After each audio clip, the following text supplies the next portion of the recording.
in distress. She was crying and saying, "Don't hurt me."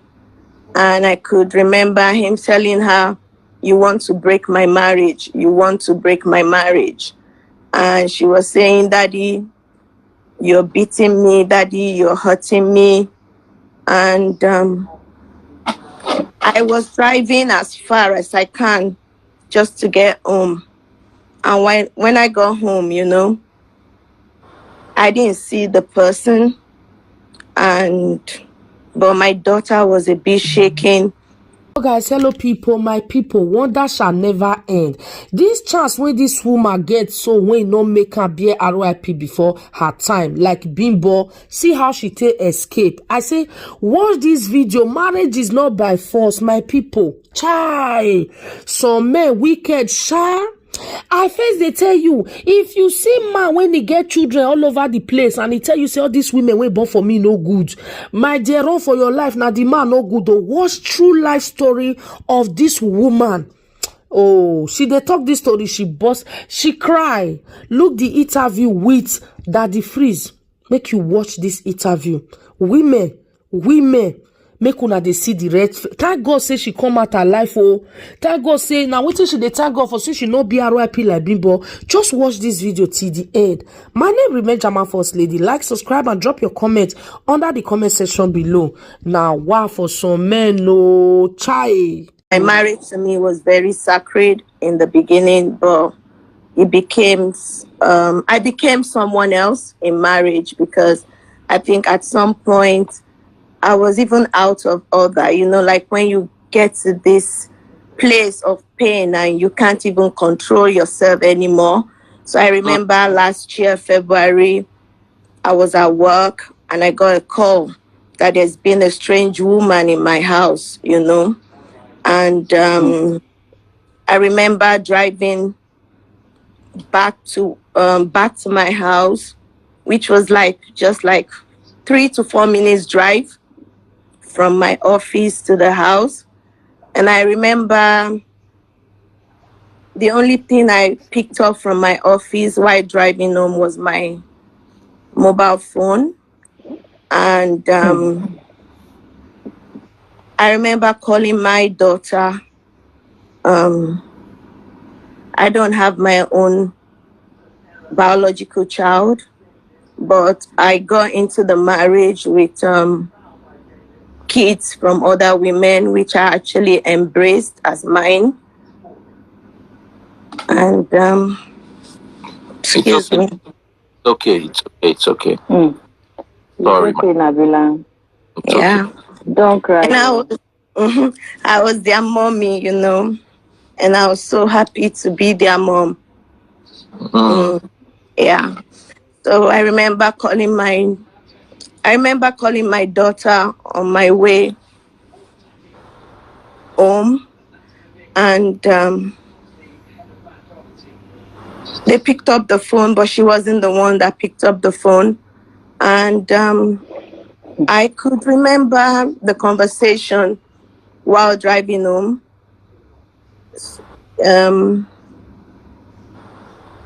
She was in distress. She was crying and saying, "Don't hurt me." And I could remember him telling her, "You want to break my marriage. You want to break my marriage." And she was saying, "Daddy, you're beating me. Daddy, you're hurting me." And I was driving as far as I can just to get home. And when I got home, I didn't see the person. But my daughter was a bit shaking, and she had to okay. So what am I driving at here? The first thing I could do, I was mad. I was really upset. It was a Monday I would never forget. And the first thing I did was to take my phone and went on my story, and I wrote a whole lot of rubbish, like whoever the woman is that came to my house to do this morning while I was at work. You're lucky I didn't meet you in my house, because it would have been a different story. And I remember a lot of people coming at me, telling me that your business is not with the woman, is with the man who brought the lady to the house. They always say that. And I remember giving another chance after that. While some people think I was a fool, but being raised by a single mother myself, I was the normal Nigeria mentality of you have to make your marriage work. And I really wanted my marriage to work. But what really broke the camel's back was that I was living a lie with someone I was really deeply, madly in love with. And I thought that was my happy ending. Because, yeah, I've got fertility. We had issues having our own biological kids. But I was a lovely mother of 2 wonderful girls from 2 different women I do not know that I'm not related to. But this person still see it like they were doing me justice by having kids outside without my knowledge. Yeah. So it became important for my sanity, for my mental health to take a decision that wasn't easy, but definitely a decision that made me be here today, like I'm here today. And I can say this story because if I didn't make that decision, who knows? Being bored didn't get a chance to tell our story. Her story. Now, I want to take you back. The abuse in your marriage, was it psychological as a result of cheating, in your opinion, or was it physical? Did he actually lay his hands on you? I think there were times this person was being physical. I think physical like twice. But the most important thing, like the most important abuse I had was more of verbal and emotional abuse, I would say. Oh, wow. Yeah. Wow. So, and yeah. Let's talk about the cheating. Because I hear your side. I always try to be as fair as possible and allow every party say their own side of the story, just for the sake of fairness. The cheating, in your opinion, was it just a one-off? Was it just a Nigerian man? Nigerian men can cheat here and there, but they love their wives. There was something I posted today on my Instagram. I don't know if you saw it. I said many Nigerian men are actually very faithful, especially to their side chicks. The average man is faithful to his side chick. He has just one side chick. And because I saw a video of a man destroying the range his side chick got from her other boyfriend. He was angry and he was pained that after all I did for this girl, apart from my wife in Canada, this is the only other girl, this is my only side chick. And I'm like, so, and it seemed normal to a lot of people.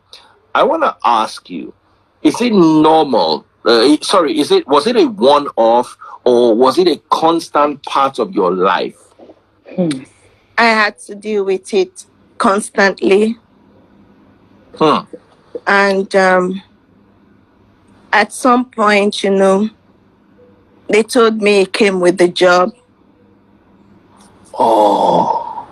They told me it came with the industry this person is. Like it's normal.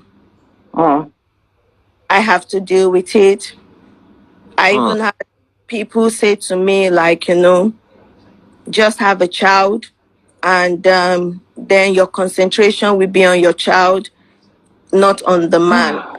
And I'm thinking, how does that make it go away? Like, so you have a child, and the cheating goes on. But for me, at some point, I became numb to the cheating. Like, okay, I saw it as being normal when it's not meant to be so. But like I said, I could take anything, but having a child on me without telling me, I felt really betrayed. Like, I felt like this person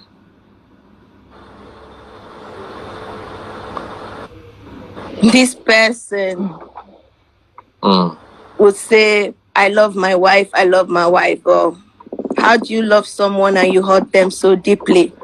I wonder.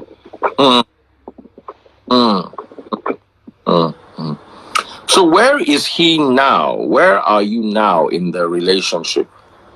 I filed for divorce. When did you file? 3 months ago. What is he saying? Is he accepting it, or what is he saying? He's not accepting it. I think he feels like it's going to be like one of those days where he will come out and say something, and everything will be under the carpet, and would have to take pictures and form couple goals again for the media, but for the ground. But no, I think women needs to know when to draw the curtains. Let me ask you a question. Me playing devil's advocate. Could it be that he was just trying to have a child of his own? After you've had three from three different women, already. and you got married. So it wasn't just a one-off. See me defending somebody here. Yeah. So then you got married, and you he already had 3 kids before you married him. He had two before he had two. Then there was one on the way when we were about to get married. I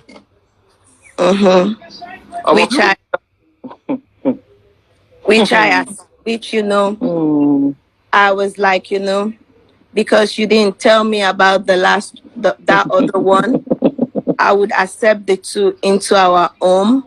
But that other one, you could look after her from afar, but don't bring her into my home. Then a year ago, and this is really funny because by my calculation, the time he came out to stay to Nigeria to beg his wife to come back home, he already had another woman pregnant. So how could you do that? Wow. How could you come out to tell Nigerians to beg a woman to come home when you've done something that crazy?